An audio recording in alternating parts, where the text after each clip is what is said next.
Okay. Welcome back to Horrific Horror Reviews. We're still talking Universal Monsters. So you asked me before we left what my favorite monster was, what my favorite Frankenstein's monster was, and knee-jerk reaction is Karloff. It is, right? And it's like a loyalty answer. I don't know. It's the face, man.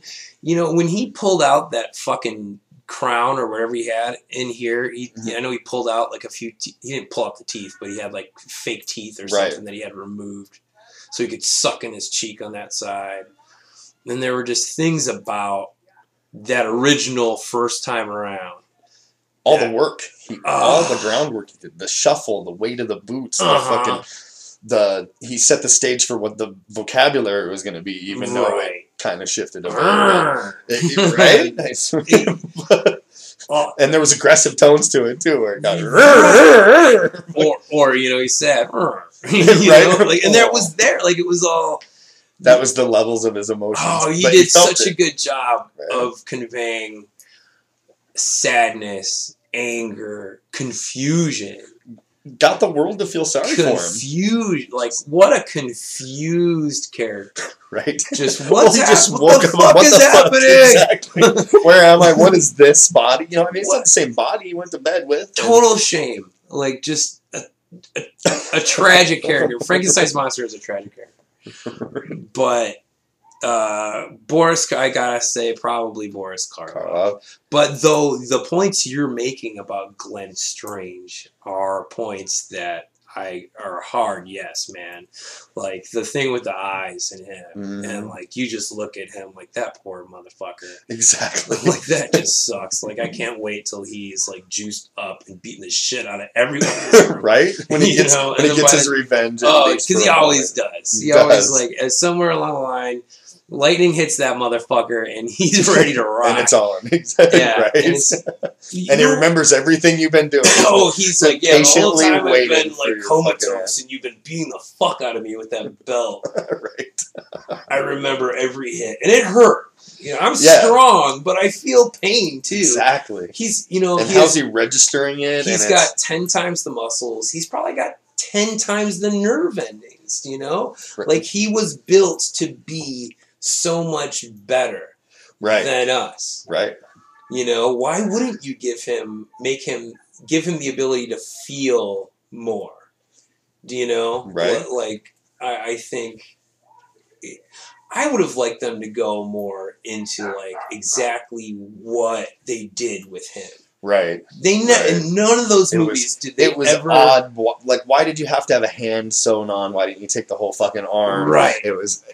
Me too. I would have really liked to have gotten more And why wasn't it more disproportionate as well? Right. It looked like one body sewn back together, not multiple bodies sewn together. Right. It's funny you mentioned that.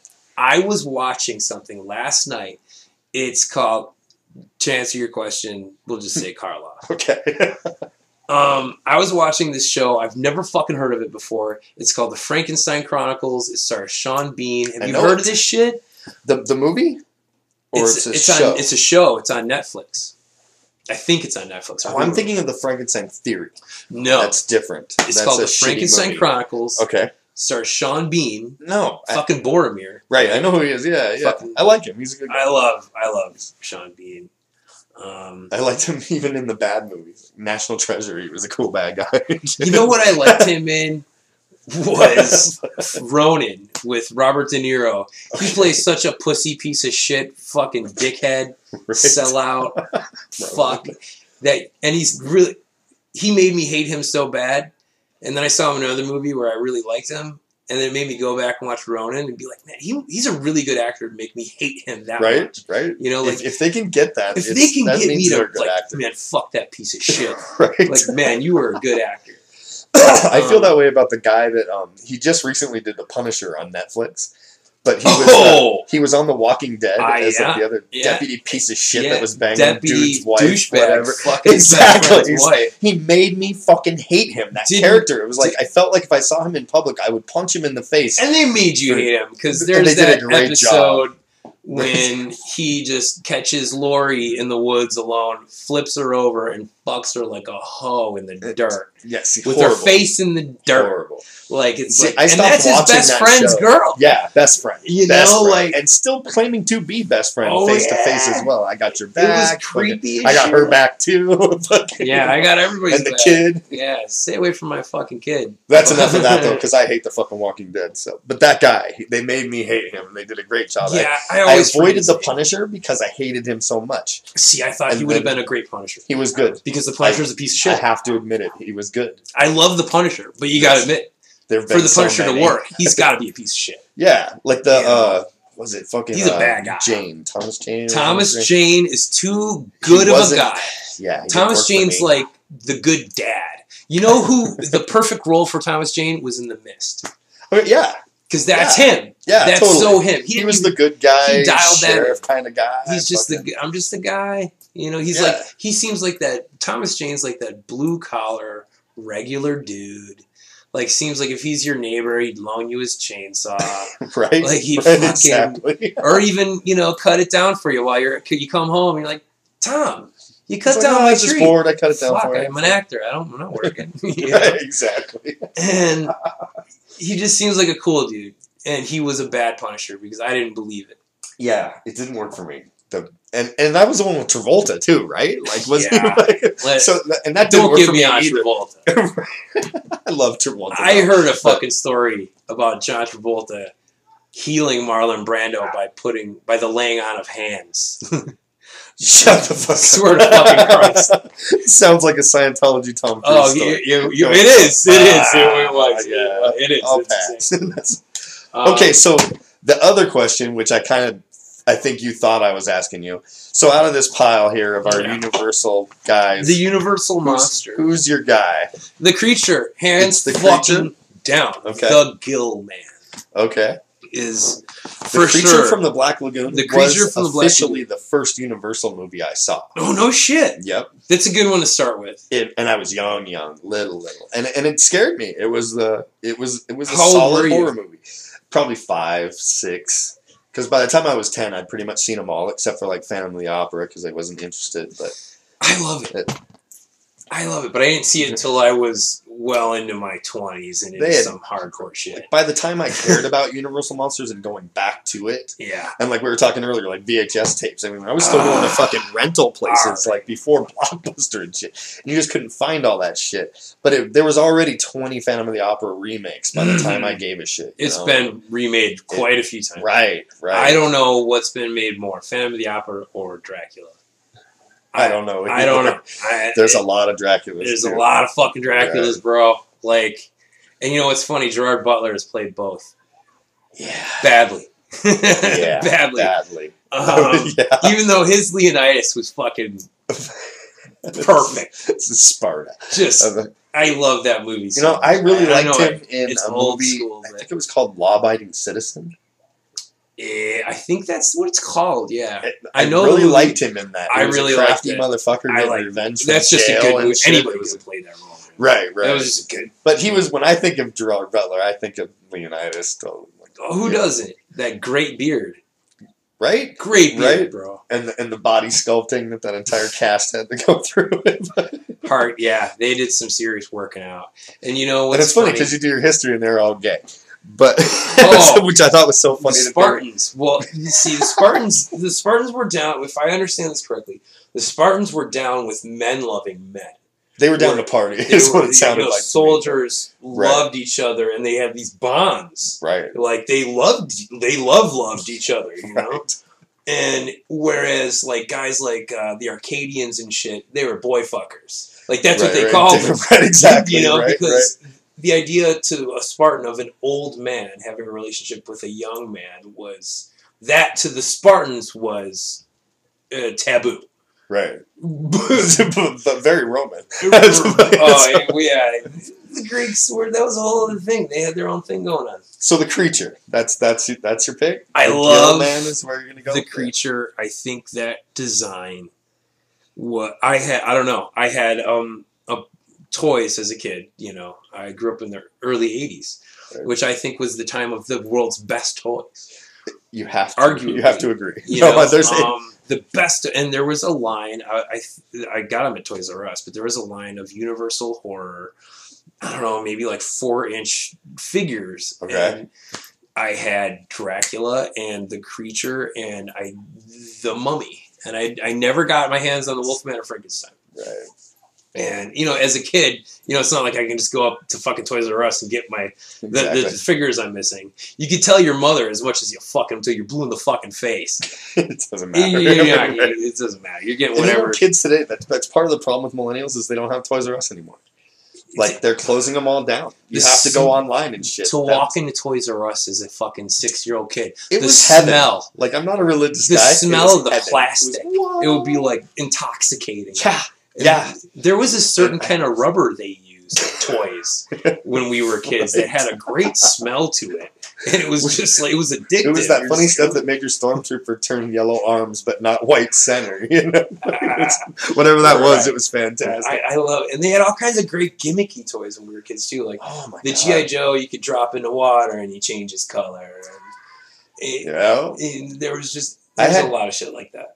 There was good times with toys. But I had the Creature from the Black Lagoon, like, action figure. And for some reason, that was, like, my go-to figure for the longest time. There was, like, 4 or 5 that I always had in my pocket. Right. One was a Dungeons & Dragons Knight. Okay. One was the Creature from the Black Lagoon. The other one was Captain America. And the other one was Green Goblin. And they were, like, always in my... Nice. And I had, like, 2 good guys and 2 bad guys wherever I went. You were ready to fight. And I was fucking entertained. Right? I always had a pocket full of Star Wars guys and Hot Wheels. Yeah. I had some pretty... You know what? Speaking of Hot Wheels, vehicles anyway, there was a GoBot I had. Okay. That was... Yeah, my grandmother my dad's mother worked at Kmart. And every once in a while, she'd just come home with a couple GoBots for me. Because GoBots were pretty cheap. As opposed to Transformers. Exactly. You know, you could pick up a fucking GoBot. Yeah, totally. Like, my parents would look at the 2 at the store and they'd be like, fuck you, you're getting the GoBot. For sure. And then you're like, okay, well, I want 3 of them then. Yeah. The fucking same price. And they'd be like, well, fuck, fine. Right. You know, like, I'm still paying half what I pay for fucking Optimus Prime. So she'd bring me home a couple GoBots every once in a while and be fucking awesome. But she gave me one that was like a tank with a big drill bit on the front.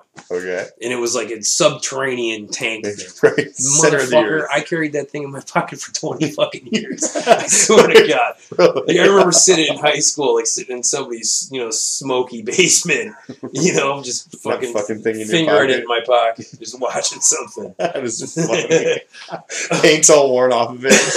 Yeah, it made, I always figured, well, if I ever get into real trouble, I can always stab them with my tank. With your tank top. Nice. So what about the Invisible Man? I always kind of found him boring. Okay. Even when I as a kid. Did you revisit it as an adult? I have recently, okay. As a matter of fact. And what's the actor's name? He's Claude Rains. Claude Rains. How could I forget? Claude Rains. Who was Wolfman's dad. Who is the Wolfman's dad. He's also the Phantom of the Opera. Yep. He did a really good job. He conveyed the idea of madness very well. So well. Really well. Like, he immediately went to the dark side. Oh, it took no time. He was immediately just murder to achieve what I want. It was hardcore.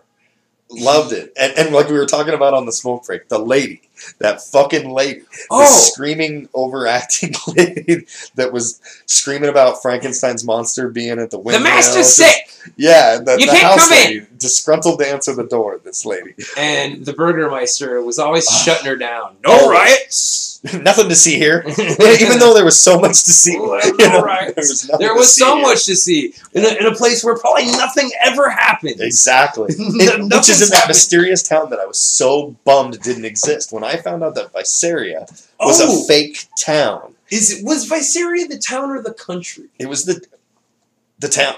It was the town there. Because that sure sounds like a fucking country, doesn't it? Yeah, it does. It was one of the things that needed to be on my Transylvania European tour. What country was that movie supposed to take place in? It was like Austria or Germany, or it had that Frankenstein feel. Takes place in Austria. Yeah, and it was.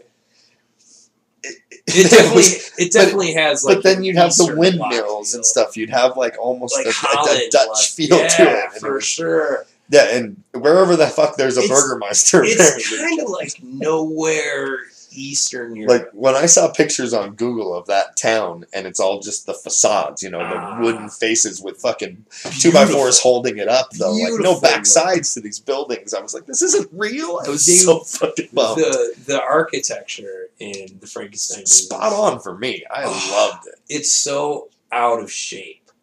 Everything is so. It's like, who the fuck would build like this? Right. It is so mad. Like you see, like there's a scene in I think it's the original Wolfman when he's spying at the girl across the way. Oh, love it. And so he's heading over, and you see, if you look off to the side, there's a car that is just struggling because they wanted the car to be like part of the scene. Yeah. But at the same time, it couldn't navigate the streets. And then you're thinking to yourself, well, I thought this was like horse and carriage everything. Oh. Why is there a car? That is something I wanted to bring up, is that in the Frankenstein movies, I mean, obviously, Frankenstein's the book was written in the early 1800s. Right. Takes place in the early 1800s. The movie, though, takes place in this bizarre time period. Okay. That they're not very clear as to what year this is taking place. A lot of it lends itself to the late 1800s. It does. It looks very Victorian times at times. Yes. And then again, they're using a fucking telephone at the end of very 1930s. Right. So I agree. Like where they get the brain from, where they're all those setups and stuff. That's very early 1900s. Yeah. Not early 1800s. No. A whole different situation of medicine going on. And then there's, Colin Clive's look, just his look. His short, slick back hair, his suit. Looking very 20s gangster to me. Total, like, late 1920s, early 1930s. Right. Like, classic look. You could wear what Colin Clive is wearing in Bride of Frankenstein now, and no one would bat a fucking eye. Not rolling cigarettes, but that's right. Them. That's a good fucking point. A lot of people don't, rolled cigarettes have not been around forever. Not forever, exactly. You were rolling your own shit for a long fucking time. I got my favorite monster is definitely the creature. I love the design. As a little kid, I was so in love with that fucking chick. And Julie Adams. Julie Adams. Holy shit. That swimsuit, man, I've heard that swimsuit was like specially like designed for her. Yes. And that it was especially revealing on the thighs for the time. Yeah, it goes up in the front. Yes. At the time, apparently they didn't do that. Like it went straight across. It was very risque. Right. And what I didn't realize for the longest time is that was so much later. Like all those movies, 30s and 40s, and then The Creature kicked along at like 63, I think, is when it came out. So there was quite a time frame gap, but still like that. She was a hottie. I was in love with her. As you can see, you're holding the autograph that I got from her because I Jim just gave me an autograph, black and white autograph picture of Julie Adams on the ground, looking pretty hot with the creature standing over her. And yeah, she's smoking. She was just so, like, she's a huge part of what I loved about that movie. Right? As a kid. You could identify with the creature that he wanted to steal her. It was like, you just felt his pain, like, I'm here, I'm in this fucking lagoon, I'm alone. One of the greatest scenes for me was when she's just swimming. Oh, yeah! And she's no concept of what's underneath her. And he's underneath her swimming, looking up at her, and it's so... It has like that Jaws feel to it, but so much earlier, Like, totally Jaws. Like, I'd already seen Jaws, so in my mind, I'm like, dun, dun, oh yeah, dun, dun, I saw Jaws before I saw Creature as well. Yeah, me too. And Jaws was my very first horror movie. That's what opened me up to horror. What? My dad took me to the drive-in. No shit. Me too. I think it was 5. Me too. Jaws, and I think probably for guys our generation, resonates as their first horror moment. And when I use that word, I don't use it lightly. It was the first thing that scared the fuck out of me. Yeah, oh yeah. And it was a game changer because my dad taught scuba diving. Yeah. So it was a family so it's thing. A double fuck. So and I grew up in Seattle, so like you can only see 10 feet underwater there, So it was Jaws for me my whole childhood. It's not Bermuda. It was never like a a comfortable, relaxing scenario until I went somewhere where there was clear water. But that was the thing that feeling that I got of being so fucking scared and not wanting to approach something like water all of a sudden. That was true horror to me. That was what scared me. You know? My first horror moment was Jaws. Nothing scared the fuck out of me like Jaws. Right. I would. It wasn't a dude. It was a fucking animal. It was real. And it was a real thing. Like, there are real great whites. So Jaws fucked me up so bad. I still am afraid of pool sharks. If I'm in a fucking pool at midnight, half lit. It's there. Oh, fuck you. I can't. Right? I need to be in the shallow end, and I need to be close to the fucking ladder. Right, and the light. Man, my feet are dangling, bro. Right? Like, I always think about those movies where you see people just jump off their boat into the ocean. They're swimming around. Oh, yeah. Never. Oh, I would never. I would never. It's just yeah, like, you know, we're going. And that's all created from a movie. Like, that did something to a generation. Oh, fucked us up, scarred us. Yeah, and it wasn't even a real thing. And and I loved it for that. And it just kept me coming back. Isn't that the funny thing? So here, Jaws scared me so fucking bad that just the opening scene, man. No, just that. If you just take that first fucking 10 minutes of these kids fucking hanging out at the beach, and you put yourself in it, like, that looks like a cool place to be. Yep.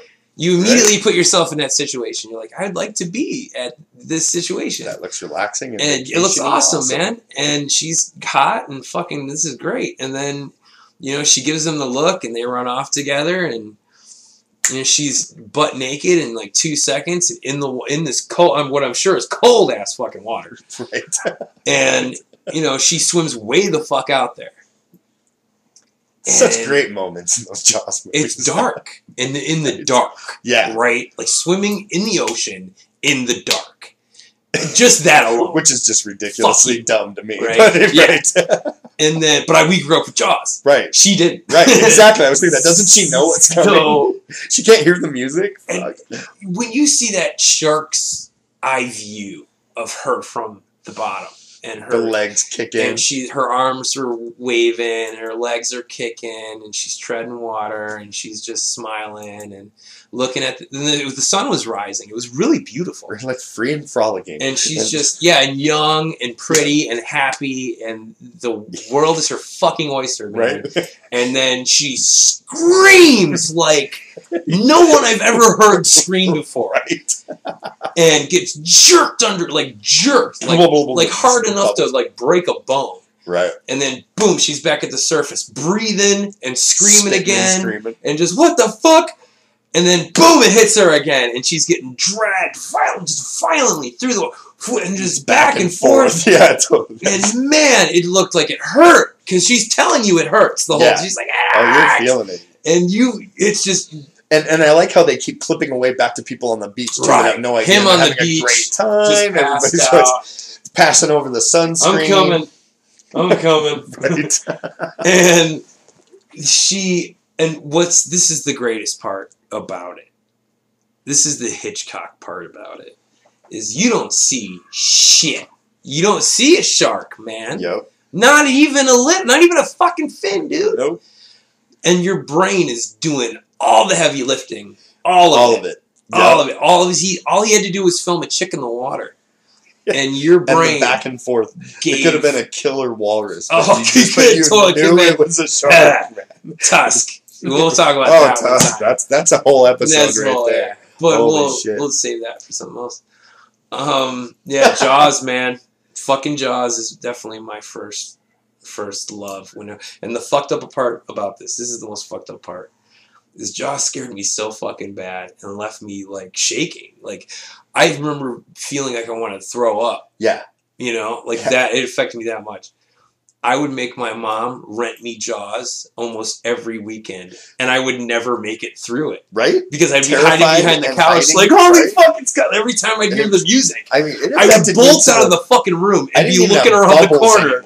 And my mom is like, why the fuck do you make me rent you this movie? And it's like, do you see my reaction? Right. Why the fuck wouldn't I? Like, No, what else makes me react like this? It's like a horror cutter. You just keep doing man. It. Yeah, exactly. I thought that same thing happened to me with Freddy a couple years later. I recognized his campiness and the silliness involved in it from the get-go, but at the same time, I had a hard fucking time going to sleep. It all rushed me when it was bedtime, you know, and I would hear the song. It's all fun and games until you're alone in the dark. Totally, right? Bed. Like I saw it at the theater with my friends. You know, we got somebody's older sister to buy us tickets or some shit because we're way too young. Right. But it was, and there was a reason for it. But it was campy. We were joking around. It wasn't like that piss yourself scared when I was in the theater. But later on, when it soaked in, I was fucking scared of that dude. And I kept going back. I would make my parents take me to this little video store, and my mom would be like, again? You know, with again with the fucking phone. Again? And it was back when, I don't know if you remember, it was outrageous to buy the movie. It was like $80 or some shit, and you could only buy it from the video place. Right. And it usually equated to you didn't bring it back after a couple weeks, and they just charged you for it. And you're talking late fees? Yeah. Oh my god. I remember, we lost our membership at that fucking video store. Yeah, like my mom would drive across town, and you're like, why are we going there? But on the good side, we've got 2 new movies. Right, exactly. When I was a kid, we used to do that with libraries, too. We'd drive past 3 to get to the one where we didn't have late fees. Right. So, speaking of first-time movies, the first time, I love The Bride of Frankenstein. It's my favorite. That's the one. It's the one. It's my favorite Frankenstein movie. And I think maybe my disdain, that's a strong word. It is. For the first movie, I can't use that word. It was disdain for a long time, but I'll tell you why. Okay. The first time I saw Frankenstein, the original Frankenstein, my grandfather, my mother's father, whom I lived with at the time, rented me Frankenstein from the fucking city library. Okay, right? That's where you get the good horror classics. And it was the worst copy of Frankenstein you'd ever fucking seen. It was so bleached out. Black and white? Oh, fuck. Okay. There was no gray. It was black and fucking white. Like this thing had been watched a and million it was times. So bleached out and just... and you know how they have widescreen now? Right. Or for the past 30 fucking years. You say now like me too, because we're old fucks, so it still seems new. So, yeah, right. They've had that since 1990, you know? Right. It was the first excuse for a different box set for Star Wars, is where I finally gave in. George Lucas just never stopped putting out new versions of the same fucking horror movie. That guy. Like, fuck, George. Gotta love him. Oh, yeah.